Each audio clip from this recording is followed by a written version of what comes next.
In several weeks, we will celebrate Bodhi Day, the awakening of Shakyamuni Buddha. In northern Buddhist traditions, we celebrate this on December 8th. In other Buddhist traditions, they celebrate this on other days, Wesak in the spring. But whenever this occurred, it's important to know that when we celebrate the Buddha's awakening, we are also celebrating the awakening to life that all of us are and have access to, the awakening to being who we are. It is said the Buddha, seeing the morning star, was awakened, enlightened, if you want to use a word. And the Buddha said, how wonderful, how wonderful. I and all beings of the great earth have together attained the way. Another way of what he said is, and this is from the Avatamsaka Sutra, also known as the Huayan Jing, says, the Buddha says, wonderful, wonderful, or amazing, amazing, depending how you translate it. All sentient beings are fully endowed with the insight of the Tathagata.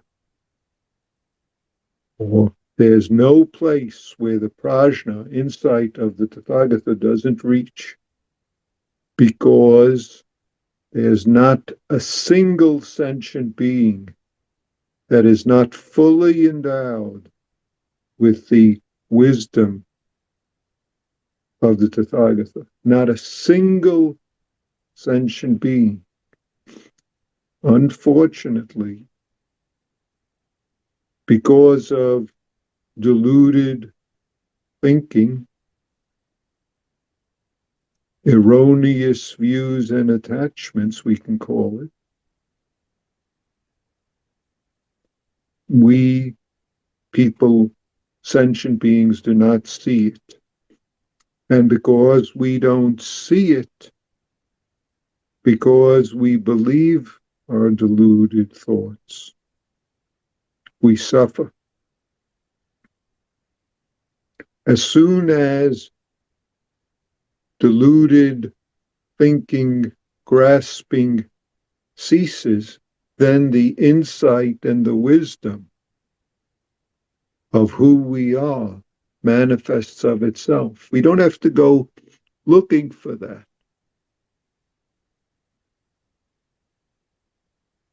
And that's the reason the Buddha decides, when he does, to go teach, to enable us.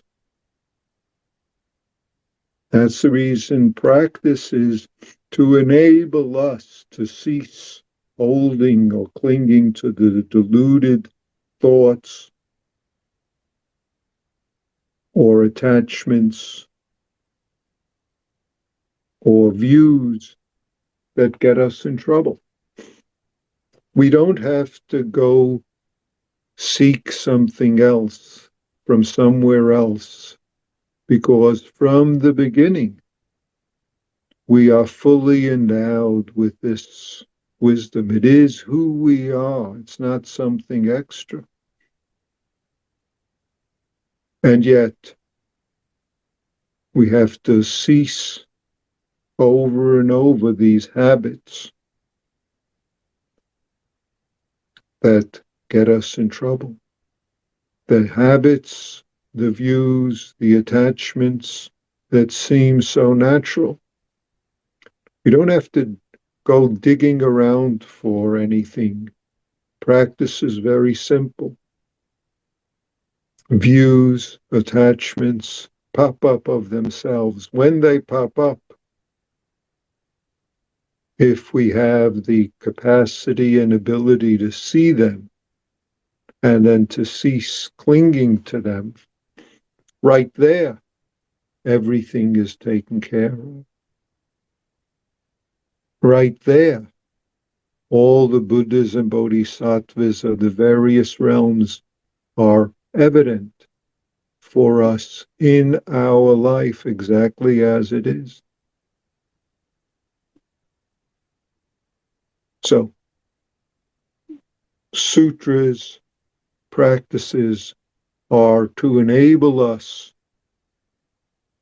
to be the Tathagata wisdom, prajna, that we truly are, not to get it from somewhere else.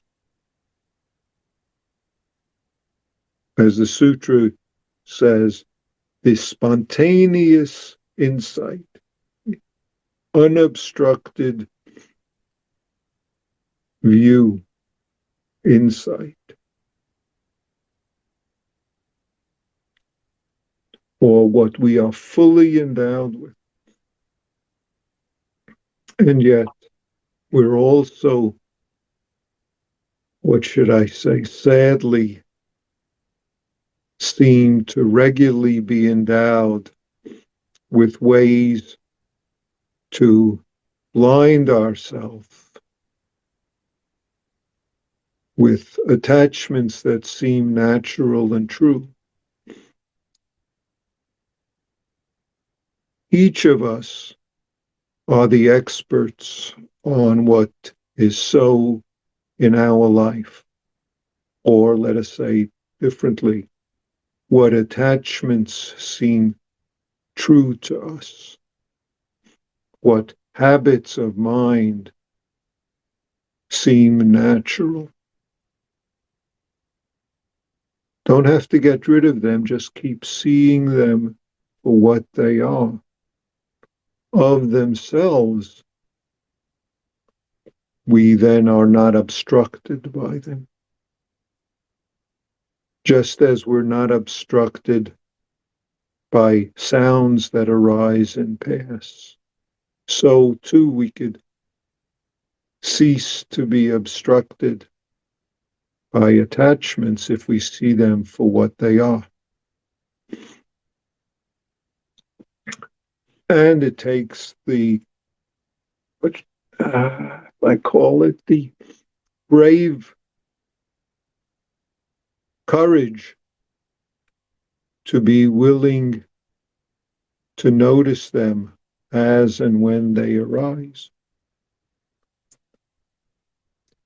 That's what we do in Zazen. That's what we do throughout our life, being supported by whatever works in our life to enable us to do this. So on Bodhi Day, I think it's Saturday, December 7th, we will have Zazen during the day, and then at the end of the Zazenkai, there'll be a potluck, and then the next day we'll have the formal Sunday sitting and service. Traditionally,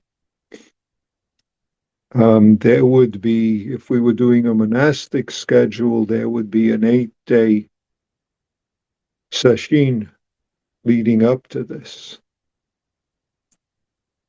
Since we're not doing that this year, you'll have to do your own Rohatsu session, 8-day practice period, to encourage yourself and support yourself in being who you are. Encourage all those you meet in your life by validating who they are in your interactions, recognizing them as the Buddhas to be that they are, as the Bodhisattvas that they are. You're recognizing them, recognizing them, does not mean that you have to tell them anything, nor do you have to make them act differently. Simply, you do what's appropriate to be directly present, sharing life with them as they are. You, each of us, must notice where our wisdom, our prajna, is hindered, blinded by what we're believing about them. Our, as the sutra calls it, deluded thinking, erroneous views, and attachments. So, our job and our practice now, then, whether in formal zazen or at other times, is to become sensitive and noticing deluded thinking, erroneous views, attachments. That's caught in self-centered dream. Simply take care of that when you notice it in your zazen, in your life, and make an extra effort between now and Bodhi Day so that we all, with all beings on this planet, with all beings that we encounter in various realms, can acknowledge and celebrate our wisdom, our prajna life that we share with all the myriad Buddhas and Bodhisattvas. Thank you.